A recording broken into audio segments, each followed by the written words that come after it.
It's the Venus Lounge. Welcome to my show. I'm Renee Moncada McElroy. I am your host. And this is not really a podcast anymore. I'm calling it a show because I feel like a podcast is just something where you just like running your mouth. And although I do like to run my mouth, I also like to engage and talk with other people. I like to create media and just stories. I'm a storyteller.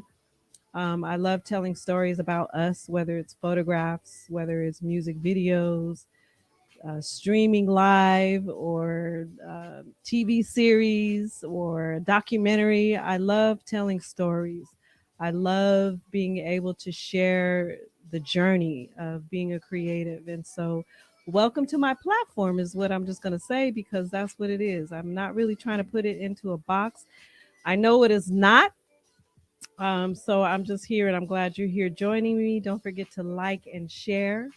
Follow me at It's the Venus Lounge podcast on Instagram, and also the Venus Lounge podcast on YouTube. And I also like to acknowledge KPFA Radio for streaming the Venus Lounge. It's listener supported radio, been around over 75 years. They have their funding drive coming up. So please follow KPFA Radio. They support people like me who have a platform and want to express my ideas without censorship, without sponsors. It's listener supported again. And so just follow KPFA Radio and support your local radio station. Thank you to Antonio Ortiz, Miko Tolliver, and Jess Hutchinson. And so I have a really special guest today, and I'm so excited because we go way, way, way back. And so thank you for being here, Lee Rickie. Thank you. Is it Lee Rickie or Ricky Lee? The brand name is Lee Rickie. People have to start calling me Lee, Ricky. It's I know whatever. You as Ricky. Whatever. Then you call me Ricky. Yeah, I know you, Ricky. So welcome. Thank you for coming. Thank you for having me. Yeah, this is beautiful. Oh, thank you so much. Yeah, it's been a while. Love fest. No, really. Like, you've seen me from the beginning. So to be here now with you today is amazing. Yeah. So the beginning. Let's see. Let's talk. How did we meet? We met through Kelly, I think. We did meet through Kelly. And she was just like, he's a fabulous designer. I told him that monkey fur was gonna be in. I don't know why he just didn't make that monkey fur skirt. I went and got that monkey fur. We ended up doing that monkey fur skirt though. Right? Yeah. And it was like a bit like I won this contest at Art Institute. We presented it in a fashion show. So yeah. And actually you were looking for a studio. And you sent me a link for a studio. This was when I was operating out of my home. Oh, that's right. So me branching out into getting my own space started from you. That's right. Yeah. I remember that. I was like, this would be perfect. Right. And you're still there? Or no, I moved. You were there for like 5 years. Yeah, I was there for 5 years, and then branched out and got my own. So tell me about your journey as a designer. I remember you're self-taught, right? Yeah. Yeah. And so like learning how to sew, cut patterns. Yeah. I did have a few like mentors along the way. Like we were just talking about Black women being my main pushing force through my journey. So like I had a lady at my church who took me under her wing. I had a cousin that knew how to sew. But it's really started back in high school. I had a friend named Sarah Lee in high school, and we were be taking computer class, and she was sitting next to me, not doing anything but sketching. And so like I took an interest in it. I'm like, what are you doing? And she drew me like the outline of a body. And then I just started drawing the clothing on the body. So that was like the first introduction into like, oh, I really enjoyed this. So what came over you when you draw? Because it's always a moment. Did you feel something? Like, how did you know that was what you wanted to do?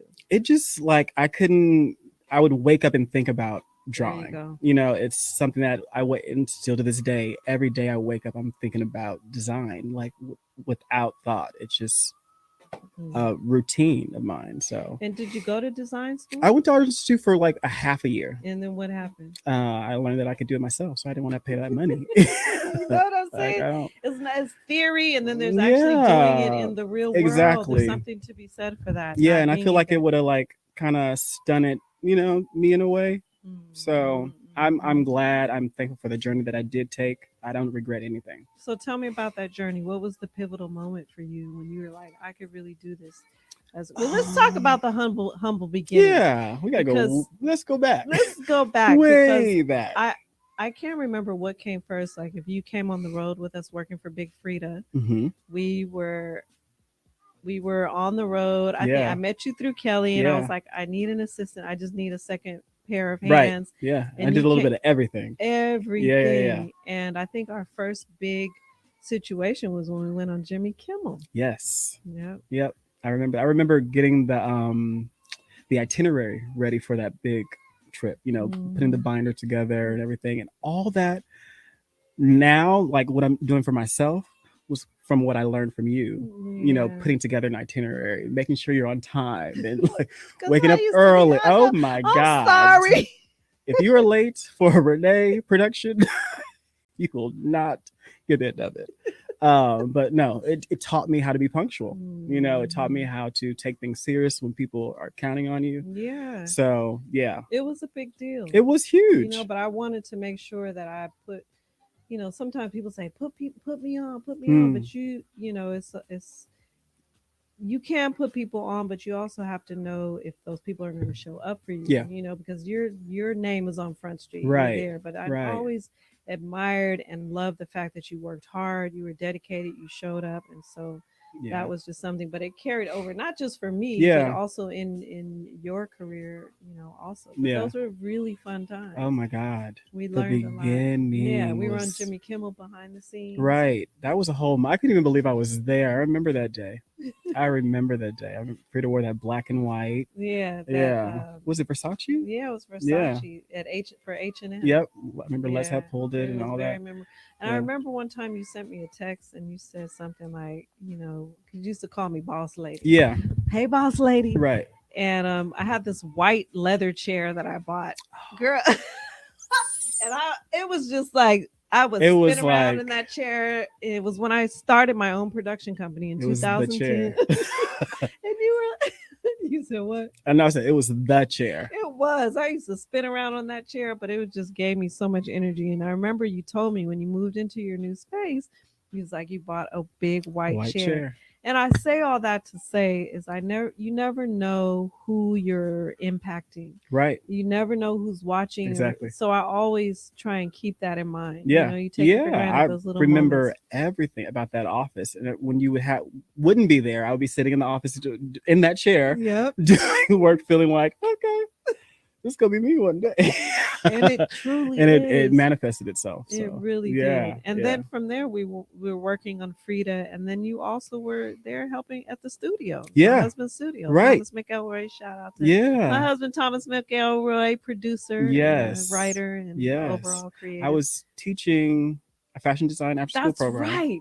That's Yeah. right. Yeah. Because I still wanted to be In the community. working in fashion in the community, but I That's needed right. some extra money too. That's right. But I didn't want like a 9 to 5 and all that. So yeah, Tommy took me on and offered me like a little position at the studio. I was literally a janitor. Literally, yes. Yeah, yeah. But you know what? When I think about a lot of different situations, like I do in the beginning, I would do things just to be in the atmosphere of other creatives or be in the atmosphere of like, industry people because I knew I wanted to be in there somehow, but with fashion.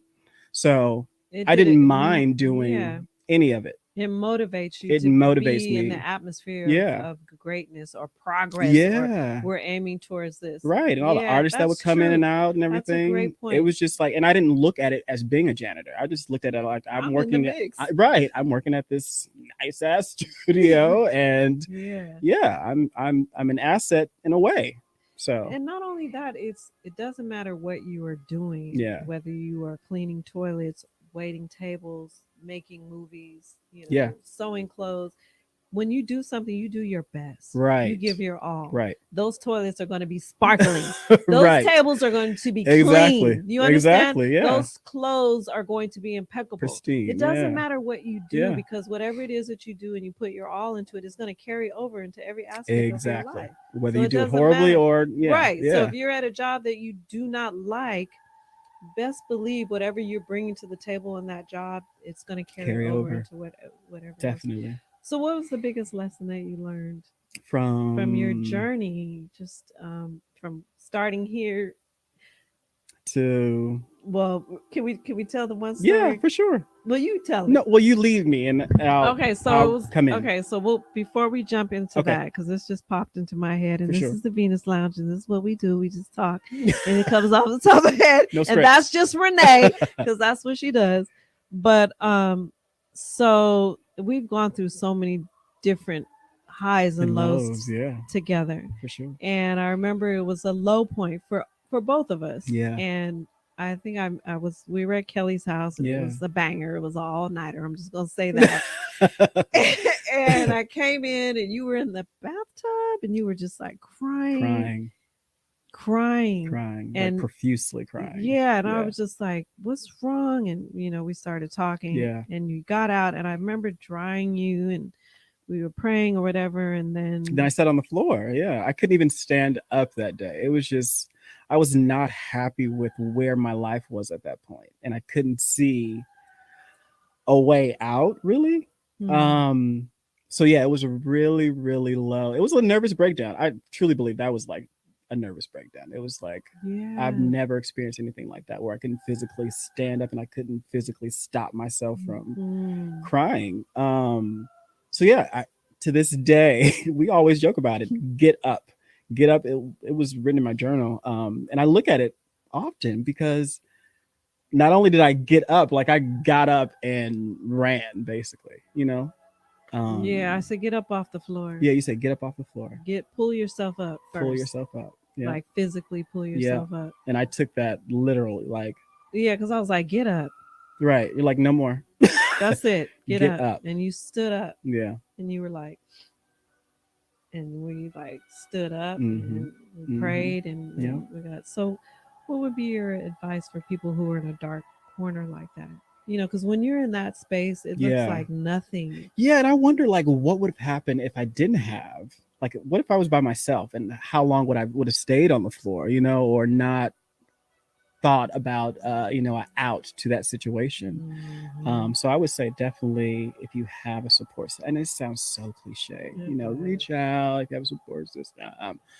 But really, a support system really helps in those Yeah. dark moments. It's just somebody's house that you can go over. That's Yeah, a big thing. I always believe in if you have doors, keep them open. for sure. Keep your doors open to Yeah, people. Some people just, will call you and be like, "Hey, can I come through?" And you don't know why they might be coming right. through.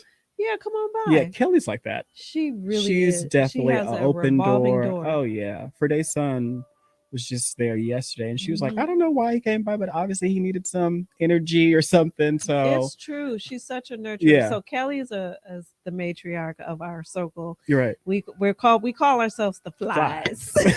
I was an honorary fly. He was the only boy fly too, but it was the acronym was first ladies in every situation. So it was FLI I and then never there knew was that. also FLY. But actually this was her house was always open to women who would come in and get healing.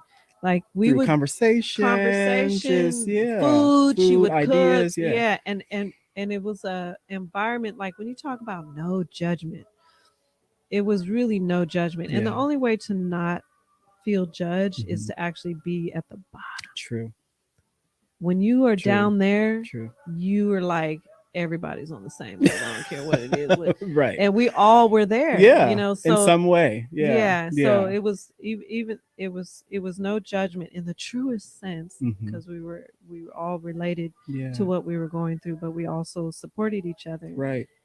through that whole Yeah. journey. Yeah. And All of you guys. Yeah. That was. Yeah. I don't know if I would be here. Well, yeah, no, it would have just probably looked much different. different, but Yeah. a lot of it is you True. and your undying faith of God. True.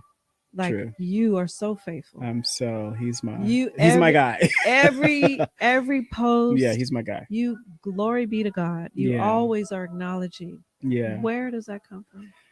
Growing up in the church, my mom kept me in church. And I think as an adult today and navigating the world, not on my own, but on my own, the relationship is just so strong because I feel like I have that connection stemming from childhood. Like I know I can talk to him and give him all my and no judgment. So yeah, that's very important to me. I don't think I've gotten here by my own. I know it's been him guiding me and into situations and letting me experience different situations too, Mm-hmm. to show me, okay, do you really want to do this? No. Okay. Mm-hmm. But allowing that free, like we have free will. Mm-hmm. So, yeah, definitely comes from childhood and growing up in the church, and it just stuck with me. I will say now, the church looks different for me, especially after the pandemic. Like being in a church setting, I haven't been back since the pandemic, before the pandemic started, Mm-hmm. and now it's even stronger because it's like I have to take the time. It's not like, oh, you have a designated day to go to church to worship. I see. I you know see. Mm-hmm. so now Mm-hmm. it's like, okay, this is an everyday thing for me. Like I Mm-hmm. just started this 21 days of praying. So I get up in the morning at 6 a.m. and I listen to the sky, and we do this whole hour worth of praying. Mm-hmm. um, but that's setting the tone for my day. It's keeping me at peace. It's not letting me overreact to little things. And so yeah. Mm-hmm. Yeah. Hmm. I love that. Yeah. So tell me about the relationship with your father. I know your Mm. father passed away. Yeah. It's been 2 2 years. years. 2 years. 2 years. And I was always touched by the story of you and Yeah. your father, because I remember you telling me one time. I think when I we came into each other's lives, your Mm-hmm. grandmother had just passed Mm-hmm. away, right? Mm-hmm. And so you guys inherited the house Yes. in Oakland. You grew up in Oakland, Mm-hmm. over there in the And then, east, yep. in the east, Mm-hmm. and your grandmother passed away. And I remember going over there, and you had just decorated the house Oh so yeah. beautifully. Mm-hmm. It was a mixture of 70s Vintage and vintage yeah. appliques and Mm-hmm. upholstery, I had couch really sofas, and decked an it out. old Yeah. school stove, and like, Mm-hmm. and Mm-hmm. then your father was in the back. Yep. Yep. And I think then we were not as close. We No, we were not as close at all. Um, Why weren't you close? Well, I do remember, like when I was in high school, I remember being in the shower and I remember hearing my father say to my mother, if he's gay, then I'm going to disown him. So from high school up until 25, I thought my father didn't like me. And Oh, then at 25, he came to me, he was like, I don't understand your lifestyle, but I want you to know I love you and I need you to be able to come to me if you ever have a problem. And for him to open up that way, it was like, oh, okay. It literally was like a release. And I have a masculine support system behind me now. Because up until 25, I thought I didn't. I thought he really had this, towards me. And then I talked to one of his friends. He was like, he really just doesn't understand. He really doesn't understand. And I get it. Coming up from, not the to say that there South, wasn't, yeah, but, no, I get it. it He's just ultra masculine, alpha. ultra alpha, Oh ultra my God. hetero, Oh, hetero. So, ultra. Like, mm-hmm. Um, so well, I forgot the question. I'm sorry. Well, I was just saying, talking about the Oh, the relationship with your relationship. father, Yeah. and I want to rephrase that, because I do not even want to assume that being gay is not synonymous with being masculine, because there's that on the spectrum. And I'm gonna just tell this story really For quick. sure. So, do you mind if we Yeah. pivot? No. No. Because I remember you had on a kimono, fly kimono. Shout out to Fly Kimonos, Kelly, and you have Yeah. collaborated on that. But you had this kimono on, and I was like, oh, the queen. Something I said, like the queen, something like that. And then you texted me and you said, hey, thank you for the post. Very gracious. Thank you for acknowledging, but not all gay men are queens. I like to be acknowledged as a king because I am masculine. And I was just like, whoa, Yeah. you're right. Yeah. And I felt like, okay, school me on that. And you were like, there are a lot of gay men who Yeah. embrace their masculinity. Yeah. Totally. And so when you said that about your dad, maybe he thought that's, That's what it you was was gonna gonna be wearing your be. mom's, your grandma's Yeah. dresses, and Yeah. even if Yeah. that's okay Yeah. too, Yeah. Yeah. but For that sure. wasn't. No, which I think it was easier for him to, you know, support and fall into that nurturing father role, seeing that it wasn't going to be like a And it's a you're a raining junior. man. Yeah, it wasn't going to It's be. raining man. Yeah, Hallelujah. I think he was like, okay, it's not going to be raining men. Like, we can work with this. I mean, maybe he could work with the other two. I don't know. But I think it definitely helped that it wasn't so like in Was his face Yeah, was like that a that. factor for you? Did you consciously like say like, or are you just No, I That think not have nothing to do with how you express your yeah, gender or your sexuality. yeah, it's just who I am. Yeah, Yeah. I have my moments, of but course. yeah, Yeah. but no, it's just who I am, which I think definitely helped our relationship, and it just got stronger and stronger and stronger as time went on. So Yeah, I yeah, always just thought it was a beautiful relationship because I was there to witness yeah, you the know, growth of it. yeah, the Yeah, growth and him being resistant and just not really being into the yeah, lifestyle and just pivoting on that, me learning from you yeah. about not all gay men, even though, like I said, we've had our key Well, yeah, moments. we do. Yeah, and we Definitely. kicked it and we've slept in the same Yeah, rooms and like same bed damn near, but I yeah. always felt for me as a black woman that I always wanted to know when I was around you that I felt protected, Hmm. and Hmm. that if some stuff was gonna go down, that this black man was gonna have my back physically, Yeah, and that if something was gonna go down, I was gonna have your back emotionally emotionally. and Yeah, yeah. nurturing you Hmm. and bringing you through that process and accepting you and having compassion for your Right, lifestyle. right. So I think for a lot of black women, I think that's a huge factor, that we're not homophobic and that we need to know that we're going to be protected in the presence of a black man, whatever your sexuality Right, is, however you're going right. to be identified as Yeah. in terms of your gender. That's just part of our culture. Yeah, that's a huge nugget. And I hope people really take that in because I Yeah. feel like a lot of gay men feel like, you know, oh, she's just jealous, or oh, she's No, just we want to. I mean, ain't nothing you like know, having a gay friend. Let me tell you, right. it's a different relationship than even having friends with women. Mm, It's just a different yeah, relationship. You don't yeah, have to worry. Well, they might be trying to get your man too, right. but no. But I'm just saying, if you feel like it's like a brother sister Right, relationship, like it ain't gonna go down at right, all. There's no right, possibility. So right. you feel that, Yeah. and then just something about opposite genders, Hmm. it creates some kind of balance. But Because like you even said, women want to know they feel protected even yeah, in those relationships with gay men, yes, and if they don't, then the gay men might feel like, oh, she doesn't like me, oh, she's just jealous, blah, blah, no, blah. and it works both ways. The Yeah, gay yeah, men want to feel protected by the exactly. strength of a black Yes, woman. definitely. We want to Emotionally. feel like I'm going to protect his reputation. Right, I'm going to defend right, whatever his choices right, are. I'm going to communicate right. to heterosexual men and women. No, he's What it cool. is. Yeah, Yeah, yeah, exactly what it is. yeah. So I think it was just like an exchange. So that was big for me. I just want Yeah. to say Oh, wow. that. I had no idea Yeah, that that was was big for big. you. And Yeah. then to be able to dance in between, like you said, The two, the yeah. sexuality is a very small part Small when you talk part, about yeah. gender and when you also talk about energy Yeah. and what the two genders can bring, and then all Together. whatever's Between. in between that. Yeah, So for sure. in terms of your relationship with your father, Hmm. when did you see sort of a breakthrough with your relationship? Definitely, like when it came to me and was like, I accept you, don't understand you, or I don't understand that part of you, but I, want you to know that I love you. That definitely, and it allowed me to even open up to him and be, because I feel like knowing, I mean, from high school, hearing what he said, I was closed off too. Like he was closed off and I was closed off. So Mm, we were closed off.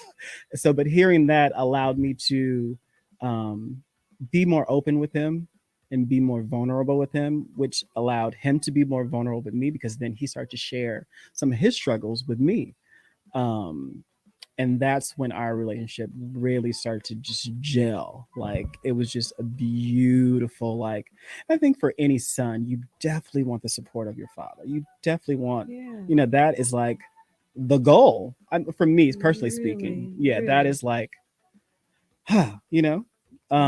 so having that, I think that really actually propelled my career as well, knowing that I had my father that believes in me, that like will support anything that I do. Oh my God, you couldn't tell me anything. Hmm. Nothing. So you got to know him as a person. A person, a human being that had flaws, that was not perfect, which I think up until we became vulnerable, I thought he was just like a closed off, perfect person. Like, you went to work, paid all your bills, and that. Yeah, But within that, he had struggles too, of course. which allowed me to be more sympathetic to him, when he's having his closed off moments, Mm. because now I can say, oh, well, maybe he's going through such and such, and Right. blah blah blah. Not to take it too personal. Mhm. So yeah. So I remember when he bought you a sewing machine. Hmm. Tell me about that story. That was big for me because it was like, oh, now you're supporting something that I believe in. And not only that, he saw your talent. And you saw my talent, and you want to invest in it. Like that was huge for me. And then he went on to like do a lot of stuff. Like I remember when I first I moved out of the studio that I was sharing with other designers and got my own space. He came in with his friend and revamped it. Like it was a small space, so he put like shelving up, and that was like, oh, this is my dad doing this for me. Like it was just so. I recorded the whole thing. I was so proud. Um, but yeah, that relationship was golden. So dear to my heart. So dear to my heart. Yeah. Yeah. Just to have that support and knowing that he really believed in his son. Like he really was my fan. Like he Yes, would he tell his was friends and bragging on you, huh? bragging, like literally. And when they would come around, like, oh yeah, your dad told me you're doing all this and blah blah blah. I'm like, wow, yeah. He was so proud. So let's talk about your designing. Okay. I know you took a few trips to Africa. You went to Ghana or where? No, I South went to Africa. South Africa. Where were you in I went Johannesburg? to Johannesburg and Cape Town. I've been there 3 times though. I'm obsessed with the continent. Obsessed. And I think You home? eventually I will be I could see it. there. I could see it. Definitely. My first trip to Africa was a solo trip, which was life changing. What do you mean life changing? Life You changing said you cried a because, lot. oh my God, it What was, was that about? I don't know. Like when you get off the plane in You Africa, you feel just feel like, the DNA, the ancestral. ooh, it's heavy in a good way Ooh. though. But I think going alone, something that I had never done before. Usually, I'm very like, oh, I need somebody to do something with Something with. me. Yeah. But I think going alone in a different country, like thousands of miles away, it really opened me up to like different experiences. Like I met so many people and going into their homes, something I would never do here. It was just amazing. I am in love with South Africa. In love. Like it's a Mm. love. It is. I Mm. told somebody I was like, South Africa is my self care. Like when I go there, Ooh. it is the whole country is self care for me. Definitely, Would you recommend everyone, black definitely, person, and go by yourself. have? No, I mean, but I do feel like you'll have a different experience if you go by yourself. If that's something you're into, but definitely take a trip over, and it's not expensive if you book at the right time or book in Mhm, advance. mhm. Yeah. And so, why did you go? I went because I wanted to do something different. I also met someone, but I wanted to do, wanted to do something different and something by myself. And I've always wanted to go to Africa. Mhm, And I really couldn't find anybody to go with me either. mhm. I don't think at that time nobody was like, oh no, I don't want to go. But nobody knew that a lot of people don't think, they think Africa is just like, oh, little huts, and people still have that concept of Africa not Isn't that being something? It's so progressive. modern and rich and Oh my everything. God, it's What is that? luxury. And some parts are Money like too. so much money there. Isn't that Because interesting? for a while I was going to the south of France for the summers. I Like that was remember. my thing. And then I was like, oh, let me go to my people. I remember. So, what was that pivot? Because you were really into the European I was French heavy into designer. that. I remember Yeah. you had something in French, and then boom, we're in Africa and we're Right. doing the We Jawa doing, thing. What was that? yeah, the Gora Gora. Gora Gora, Yeah. and like I saw chocolate, and I was just like, what Yeah. was that? Because I think I associated a luxury vacation with being in a European country. Interesting. And when you go on vacation, you want something, Right. a little different from where you're at. And I Right. did not think. I started to research Africa, and that's when I just saw, Cape Town on the coast. I was like, oh my God, Isn't that this is interesting? Where? How did beautiful. that programming happen? Like, how? Um, Why not Africa? Why? yeah, What is it that maybe because it's tied to the fashion world?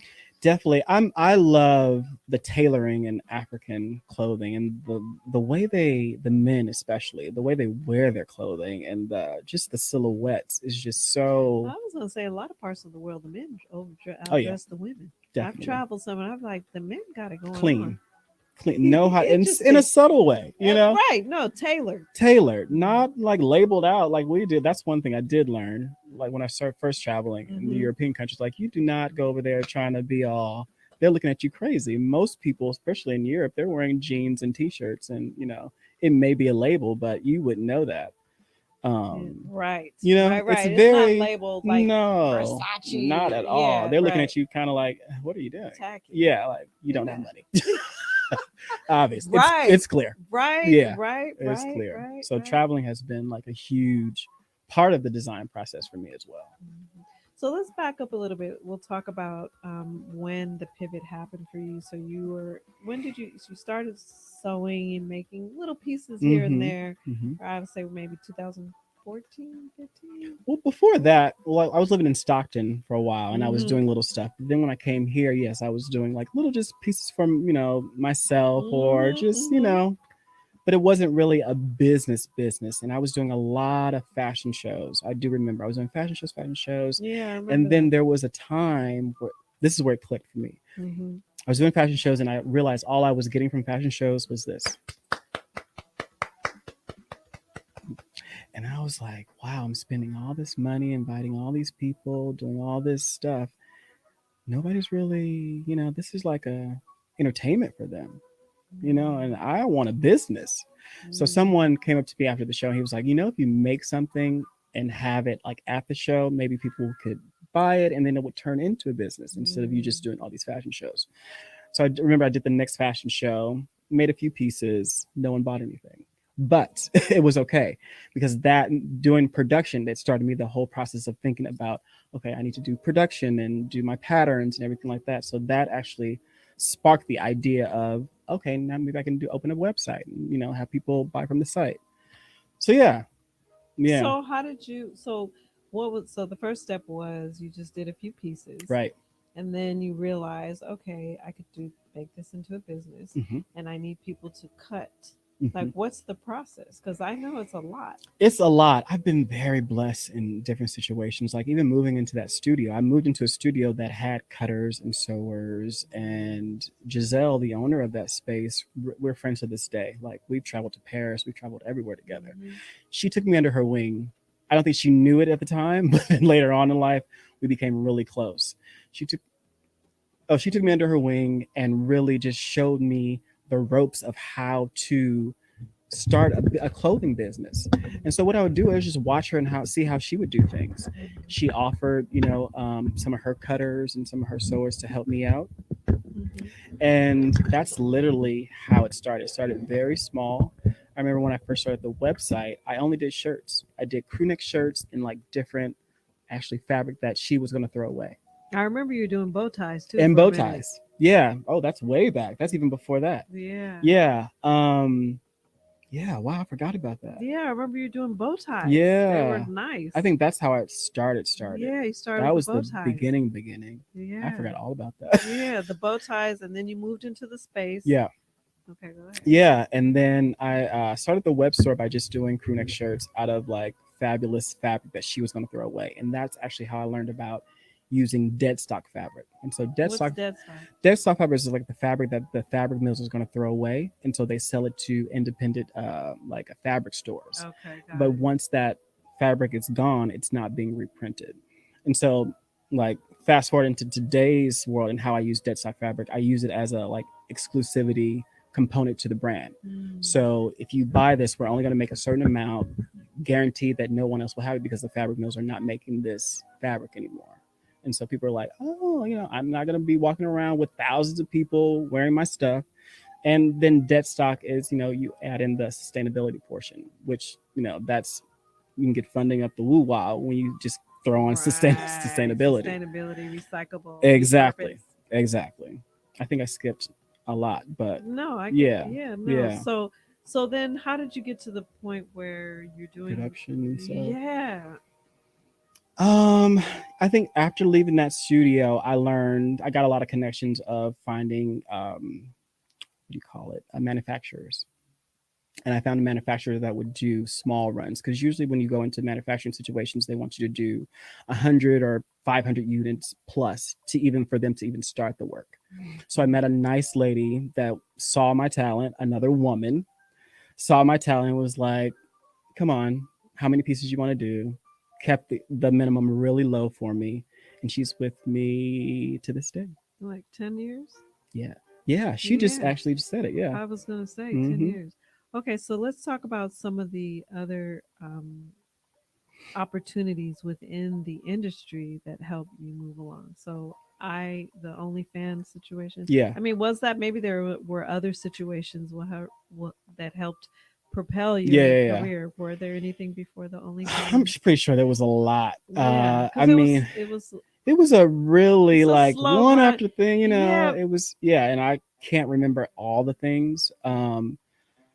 I will say, I think when we did the whole Diddy thing, that really put a lot of Oh, that's eyes on the right. brand That's too. right. That's right. That's right. That really like, oh, he's working with like a major celebrity. Mhm. Um, but then, what But did you it's just also the mention? work too, because some people you'll get people that like put me on, or you'll be presented, or you'll be in a circle of people that. But it doesn't matter who you know. Yeah, Sometimes if you can't if deliver you can on, if deliver, you cannot deliver, it's true. and so you delivered, even Yeah, though you had the opportunity. Okay, opportunity is one part of it, yeah, but then you have to deliver. yeah. And I think And people notice that and see that, like, oh, he's yeah, really doing it. Like, good. yeah, Yeah, the yeah, craftsmanship, the stitching, the yeah, fabric that you picked out. yeah, Like some of the stuff I'd be like, I would never think to, I mean, that's not my thing, yeah, but yeah. you have to have a vision. How do you choose what fabrics? Do they talk to you? Like, what is the Yeah, I process? have. I attribute that to Giselle, the lady that owned that studio. She really taught me how to buy nice quality fabric because if you look at fashion design now, nothing's really new. Nothing's really, It's all really new. cyclical. Yeah. It's all the same. People are just using different, adding, a little zhuzh here Yeah. and changing the fabric.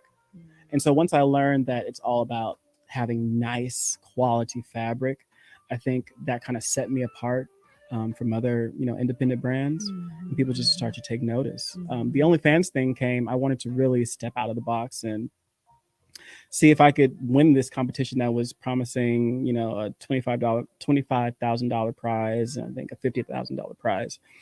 But I really wanted to do something that I was not normally like. I'm Yeah. not in that, want to Yeah. be in the limelight camera type of thing. That's right. So I auditioned, literally set up a camera in my shop, and I cried during my audition tape because oh my God, I cried during the audition tape just because I got emotional because I think I had like auditioned for other things and just feeling like I never get picked for anything. Mhm. Um, so I like kind of said that and I was like, just give me a shot. I'm really talented. I hope you see my talent. Send off the video and send off my resume. Got a call back from the producer and was like, yeah, we want you, and we all cried when we saw you cry. Like, so And that's it how I was got on the show. sincere It tears. was definitely sincere because I was Yeah. really like, and then when I won, that Cried was again. like I was crying. everybody was crying because I was not. It was another You situation. really weren't expecting I it. was expecting to go down to the elimination and clap for whoever won. So Literally, what was the competition and what was the prize? the competition was they wanted you to. There was like three different areas of the competition. They wanted you like to remake a look. You had to create like this mood board for an artist, and they would judge you on each different Mhm. scenario, whatever. I think the last part of the competition was take a garment off the rack and reconstruct it into something different. And so I took a jumpsuit and made it into a two-piece with a hood and did some stuff with it or whatever. And in the elimination round, like the judges, they were like, oh, we don't really like it. It's cute, but they liked my work and they were like, so why didn't you do what you do? Like, why did you do this? And I'm like, well, we had to recreate something that was already there. If you give me a sewing machine and some fabric, then you That can was really my see. space. Yeah. So after going out of the elimination, I really didn't think I was gonna win. And so when they called my Interesting. name, I lost it. Lost it, ugly tear, all that. Yeah. It was And a so what moment. was the what how, $25,000, a mentorship with Rebecca Minkoff, one of the leading women's wear designers. And so that was, I think the mentorship was more important to me than anything. Just to pick her brain and have her analyze my brand and tell me if I'm doing stuff right, what I can do, better, was really valuable, What extremely what valuable. was the takeaway from the From mentorship? um honestly, it was about pricing and managing time. She Mm. really told me that I'm doing a lot and I need to delegate if I want to grow. You can't do it all. Ooh, you got to have a team, You have to have a team. And she was like, you don't have to have or you're gonna money. burn yourself out. Exactly. She was like, fine. She has an intern that like does a lot of the stuff in her business. And she's like, you can do either paid internships or you can do, people that are doing it for credits. So that's what I'm looking into now. Okay. Finding someone. I learned that also when you're bringing people into your situation, you need to be prepared to tell them what to do. You just can't expect them to know. Read your mind. Exactly. Renee. Right. You used to say that. Right. Right. And I think like I've done a few situations where I worked with this cohort that brought in teens, to Mhm. help independent brands Mhm. Mhm. work, Mhm. and they get credits or whatever. And it never worked because they would come in and I would be expecting them to like, come on, you don't know what to do. And they're like, no, we don't. And that, so yeah, I think going into it now, I definitely know what to do and what not to do. And so yeah, that was a big takeaway for me because I feel like I am very hands-on. I can be a little bit of control freak when it comes to the Okay, so business. I was gonna say, was it hard for you to delegate, and if so, why? Very, because Is it a trust?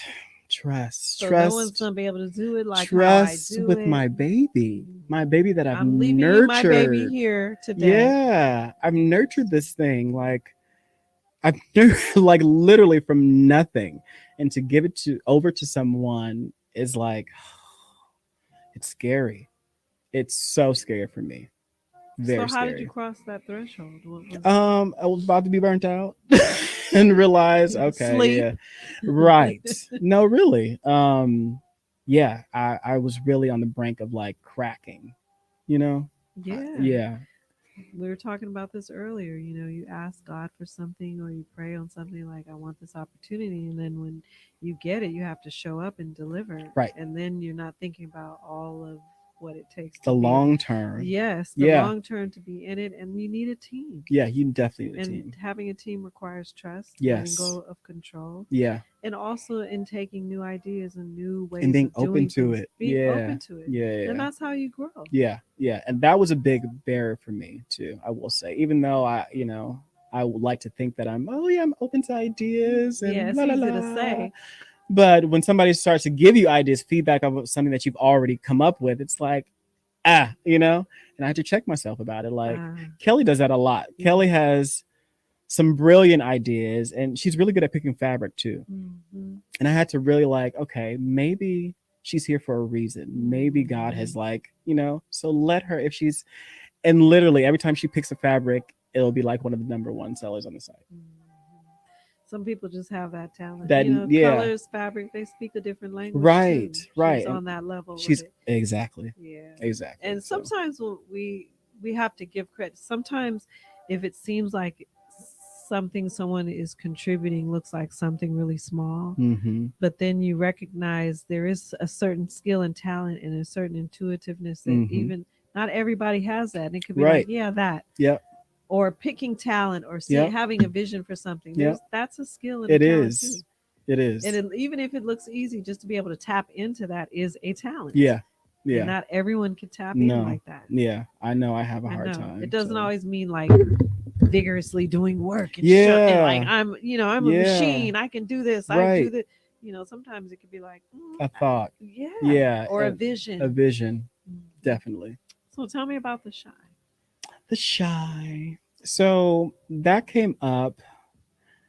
I was scrolling on Instagram and I saw that Lena Wave, Lena Waithe. yeah, Hmm. was advertising for or looking for designers to be a part of this group of designers to supply looks for season 6. I think she had did it for season 5 too, but I think I missed it or something. Hmm. But someone sent me that actually, and then I saw it on Instagram. And so literally I sent in, no, I didn't even have my lookbook together. I think I saw that, went online, created a lookbook, sent it in, did a little video, sent that in. And then it was like 3 or 4 months later. Like I thought I didn't get it. I thought it was like, no. Um, I got a call from the lead stylist on the show. I got an email from the lead stylist on the Where show. were you at? What were you doing? How'd the Where was call? I at? I think I was at home. Uh-huh. I was at home and I was like, oh my God. I got really, really excited because prior to that, I had loaned looks to one of the stars, Jacob Lattimore. His I stylist see had a reached out lot of to red me. carpet looks with your Yeah. LRC. Yeah, Yes. the stylist had reached out to me for Jacob Lattimore prior to even me auditioning or sending in my resume for wardrobe for the shot, and so even that connection, I was like, Right. oh. But yeah, I was at home, I saw it, and I was like, wow, this is happening. I will say, I'll give you a little behind the scenes. So, and this, you've told me a lot about this too. You've checked me with Grace about this too, sharing too much. So I was getting ready to send the shipment to, and I did a video on my story. Tag the shy, tag Lena, tag the stylist. I got a call from the stylist like, Lena said, take it down. I was like, she was like, you're fine, it's okay. But she doesn't want anything revealed until the show is up. She's like, after the show is up, you can post whatever you want.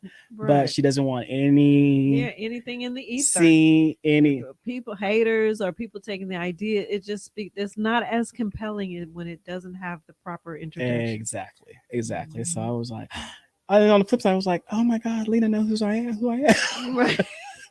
Lena just checked me. So, but that was a moment too. It was like, it takes me back to, something you would always say, like, you got to share everything. I remember when we were at Diddy's house and I was posting, I think Tommy had DM'd me too. He was like, stop sharing so much or something he said. Yeah. It was just like, everybody doesn't have to know where we're at. Exactly. Right, yeah. Exactly. Like having lunch at Diddy. Right. Like, yeah, they ain't got to know. Like, let's just stay exactly. Here, keep it in the moment. Keep it in the moment. And when it's time, it's time. So that was a big thing for me. I was like, okay. And it's when it keeps happening, I need to realize like you have an issue with oversharing. Right. You really do. And I think it stems from wanting to honestly sometimes be validated for my work.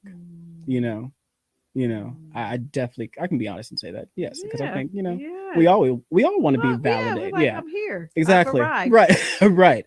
But there is a time and a place for it. And so that's one thing I've really been working on myself with, which is like, okay, you don't have to share that. And let it finish out the process. Yeah. Because I've gotten in trouble like with myself, like sharing something in the beginning and it doesn't pan out the way I think it's going to pan out. Or making an announcement about something and it doesn't fall through. Yeah. So I get that. Sometimes it just, for me, it's just not as compelling. And I mean, there's so many different reasons why I don't share a lot. You don't, just because, the energy around. Kelly always talks about the energy around. It's you don't true. know it is what so people are true. thinking about it. You're really checking your true intention. Because really, if you're enjoying it and you're in the moment with it and you're enjoying it, there's no need to share. It's almost like being selfish with it. Yeah. Like, I just want this moment to be between me, this moment, and whoever else is in this room. Yeah. And that's good enough. Because once you engage other energies, other eyeballs, other people, then it changes. It changes it. Yeah. And you start to feel it a little bit internally. You do. Like, and then this doesn't feel exciting anymore. Had a chance to go through its full cycle of whatever it's gonna go through. And I'm a big you are. Not everything does need to be shared, but that's great that you realize that and that it's a thing. Yeah, it's a thing. It's a thing. I'm really big on self-correcting nowadays. I can self-correct in a minute. Or just not everything is not meant to be shared. Too, So you're on season 6 of the show. I sent the looks in, sent like maybe 20 looks. That's the part I don't know. I don't know which looks are going to be used and all that, but I'm excited to see what they do and all that. So these last 2 years, I mean, from what you've shared. Hmm. I mean, I know there's so much more we talked about. Like you've arrived, and you're like, not yet, but I was like, no, like in your soul and your spirit, I really see that you've arrived. Hmm. And I really have to say, after your dad transitioned, I've seen. I always send you text saying he Yeah. is working overtime Overtime over up there for there. you because Right. it seemed like even though when you talk about sacrifice, when you talk about the Bible, Yeah. like to receive something, something also has Has to, to die. you're not gonna, yes, Yeah. it's just the nature of Yeah. life. Yeah. When you get something, something leaves, or if you give something, if you get something, you're gonna have to give something. Yeah.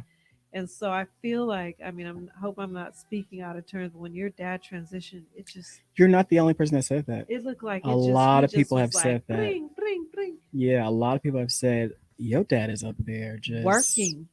opening these, consulting God, like, yeah, he need that. Yeah, he need that too.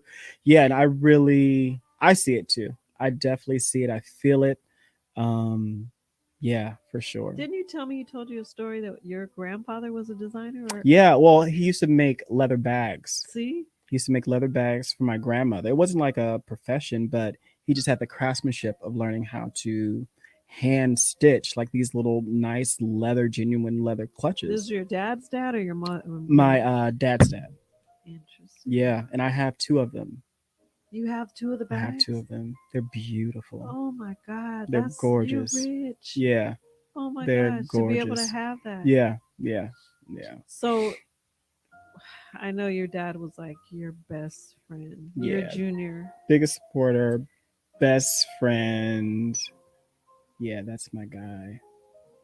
That was my guy. I remember I saw one of your posts. You have try put a jacket on or a shirt of his Oh or yeah, something. I wear his shirts all the time now, all the time. Like his button downs. Like now the whole oversized thing is a trend. So he has all these like Coogee sweaters and like button downs, and I wear them. Like, and I feel him when I'm wearing them Oh too. wow. Definitely, definitely. Yeah, it was hard to get rid of some of this stuff. Yeah. Yeah. So what do you think he would be the most proud of? Um, to see. So I will tell you this: when he died, when I got the news, the day I got the news, like it was 5 a.m. in the morning. My sister called me. I remember I had left the night before the hospital, and he didn't look okay. And my sister was like, "Oh, he's fine. You know, go home. He's fine." But something was like, something's not right. But I left. Anyway, she called me that morning. It was like, Dad passed away, and I remember the first thing I said was like, "How could you leave me? Mm. How could you leave me?" Because I feel like up until then, that was like I knew that was my safety net. I can go out into the world and do whatever, and I got this guy is gonna catch me no matter how tall the building is. Like he got me. Mm. So I would say he would be so proud to see. Oh my God, you're good. You're You're good. good. I can. You're good. You're good. Even from like what was I gonna say? The not the mortgage, but the property taxes. Yeah, the property taxes. When I felt such like a man when I played in property taxes, I was like, I did it, Dad. Wow. I did it. So what was the property taxes and the car? He left you the He left car, me the the Corvette. car, the Corvette, and yeah, and I remember like So you went downtown and had the money to pay the property tax. Mhm. That's some grown man stuff. But prior to him, like I remember like he would tell me little things like, this is where the property taxes are now. I got to get this fixed before the property taxes go up, blah, blah, blah. And so those little things, it stuck with when he died. I'm like, oh, now I got like responsibility. And it's like, it may sound funny to some people, and I kind of hate telling the story, but recently I went to, my dad did everything for me. He really, and I think he did a lot for me because he felt that sexuality would be not a hindrance, but it leaves you exposed to the He wanted to world, protect you. and he wanted to protect me from as much as he could. So he didn't he didn't want me to do, but he would just do it. So like if I had something wrong with It my may car, just be parenting too. okay, Because I was gonna say, as a parent, say I'm not a parent, so yeah, the gender, it just, you just want to protect your children. okay, Yeah, you just don't want them to have to do go through what you went through. Yeah. On some levels. Yeah. Yeah. So like for instance, like if I had a problem with the truck or something, he would give me his car. I would go to work and come back the next day. My truck would be Truck to fine. be fixed. Don't know That's an how, old black man for don't you, know though. when, don't Right. know who. Yeah. So when he died, and I remember when the truck was having some problems for the first time, and it freaked me out because this was the first time I would have to do something like this on my own. He was probably looking up there laughing. And I'm like, you at this big grown age, and Freaking out. don't freaking out over. And it was, I'm saying this on live. Oh my god. Good. So No, this is. the check engine light had came on. Go Check ahead. engine light had came on, Uh-huh. and I was like, okay. Usually my dad has a friend around the corner that person that works on the cars. That guy was not like, he's moved on from working on cars, obviously, because he's not trying to hear me. And the check engine lights start flashing. So I'm like, what does that mean? So I reached, it was like, it's getting worse. And if you don't fix it, I'm sorry, my language, but so I had to go to a mechanic for the first time at this big grown age. Yeah. And I was like, and I think a part of me going to finding a mechanic, finding my own outlets, because he already Right. had his He, connections.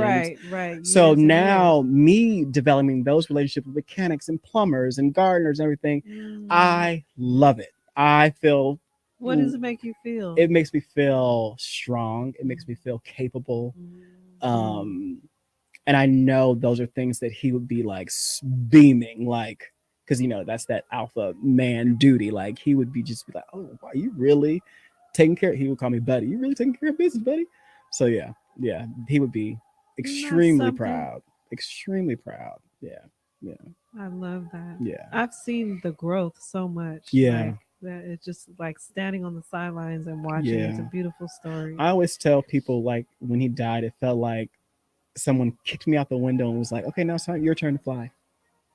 Isn't that what it It's your turn is? to fly." He's an ancestor now. Right, Now's your time right. to carry the And I torch. mean, I'm enjoying it. I'm enjoying flying. And you are soaring. Thank you. It's so good to Thank see you. you spread your wings. I'm so Thank you. happy for you. And I'm happy that you made it through. I knew Yeah. that you would, but Yeah. I know I really understand the relationship that you had Yeah. with your dad Yeah. and just everything that has opened up for you over time. And Yeah. I just wish you continued success. I'm always here Thank cheering you you. on the Thank you. Me sidelines. I can't too. wait to see that season 6 shy. Yeah, I me know too. that you're in Spoil Boutique now, I'm in a Spoy and you're boutique. doing women's wear Yeah. I'm in now. a few boutiques in Atlanta as well. Um, Yeah. so yeah, I'm really excited for the growth of the brand. Okay. Definitely. Well, I thank you for being here at the Venus Thank you Lounge. so much for having me. Yeah, it was Yeah. a pleasure. It's the Venus It's the Lounge. Venus Flat. Make sure y'all follow us at It's the Venus Lounge on Instagram and on KPFA Radio. Is it KPFA 94.1 on Twitter, Twitch TV, YouTube, and Facebook. And we will see you. And you can always go to kpfa.org for more information. I will see you guys next week. Be nice to each other. You never know what people are going through. Yeah. Listen to music, be creative. And we'll see you next week at the Venus Lounge. Peace. Good night. Good show.